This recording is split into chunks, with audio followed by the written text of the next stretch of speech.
How's it going, everyone? It's Sam. Is Gary Gensler quitting? Is he getting fired?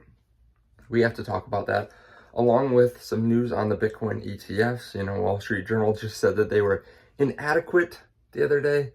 Some updates on that, good news, and some other news, some big numbers that will be coming out today, probably in the next few hours, and something that could push up the crypto market. So if you don't mind, hit subscribe, turn on that bell notification underneath the video. I'm going to try to keep it nice and short because I have no internet up here, so the shorter the video, the faster it can upload, and it's really slow otherwise. So we have news, apparently, that Gary Gensler has put in a resignation letter. Now, this is coming from an unnamed source at the SEC. It's spreading around crypto Twitter very quickly.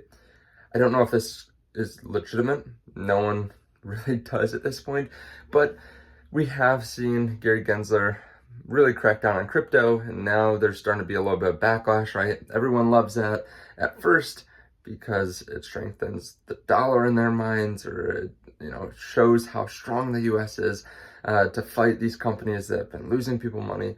But then after some time you realize, okay, they're just trying to demolish all these different companies, trying to not really give any clarification.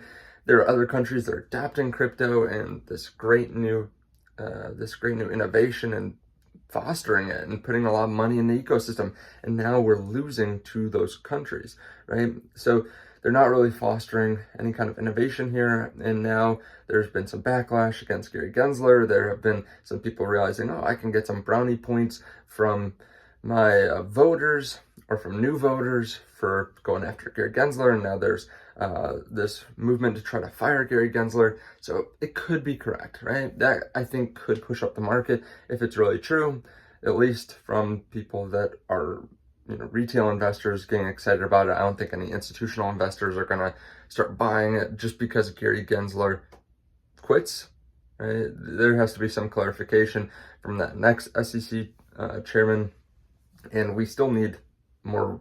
We need better regulation here in the US and more clarification. So it's one of those things where we could get someone worse than Gary, we could get someone better. So we'll have to see if he actually does quit, who comes in.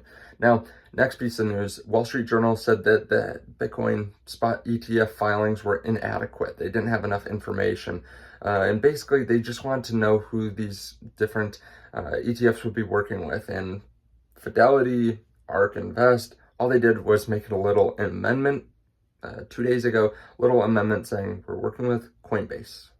Boom, done. So it seems like that's all they needed to do. So that is good news. It was just a little speed bump, barely. It was like a rock on the road that they just had to go over and add that in there to make the SEC happy with their filings.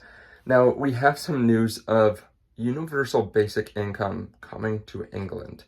It's only a small pilot study. I think it's around 60 people, but they are testing it out, giving about $2,000 or £1,600 a month in UBI, Universal Basic Income, a little bit of a test pilot program. Now, this is kind of interesting because imagine what that would do to asset prices if they approved, Universal Basic Income, or if we approve UBI.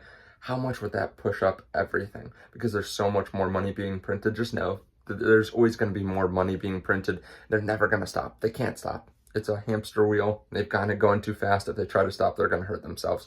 So we're going to keep on seeing printing. That's one of the reasons that Bitcoin makes so much sense, because it is scarce and the price will be forced up as we continuously debase our own currency. And then the last thing I want to hit on, Tesla numbers are coming out here very soon for the quarter. Be on the lookout for that. Could definitely push up or push down Tesla this week. I am very bullish on Tesla. I think they're going to have a record-breaking quarter. Should be around 445,000 or 450,000 units. So congrats to all the Tesla holders out there. The company's stronger than it's ever been. Thank you so much for watching. I appreciate it, and I'll see you in the next one. Hit subscribe and turn on that bell notification to see future videos just like this. Bye.